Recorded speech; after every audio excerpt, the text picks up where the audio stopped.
আচ্ছা কোনছে আল্লাহ বড় না মানুষ বড়? ধরো গাদা, তুই কার হাতে কার জোড়া দেশ? কুড়াই আল্লাহ আর কুড়াই মানুষ। যেটা কবার কইছে ওইটা কন। আল্লাহ বড় না মানুষ বড়?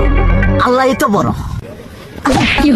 আল্লাহ বড়, তাহলে আল্লাহর কথা না হইনা মানুষের কথা শুনেন কে? তুই কি কইতাছস? কি আর আল্লাহর কথা মানে না মানুষের কথা মানে? হ্যাঁ, কি আর মানুষের কথা শুনেন তাই না? আমনে যে ওই দিনকে ডায়াবেটিসের রোগ নিয়ে যে হাসপাতালে গেলেন, ডাক্তার আপনার কত কিছু খাবার না করলো, সব কিছু না খাই এখন চলতেছেন। তাহলে আল্লাহ যে আপনারে কইছে যে হারাম খাবার না, সুদ খাবার না, কই আপনি তো কাম কাজ বাদ দিয়ে এলাকার মধ্যে টাকা পয়সা না গায়ে খালি ওইলে দিয়েই খান। নিজেরা টিয়াও হালাল ভাবে কামাই করেন না, ওই সুদ তো না কয়টা টিয়া করে লাভ আহে ওইলে দিয়ে দিয়ে চলেন আর পেট বড় বানাইছেন।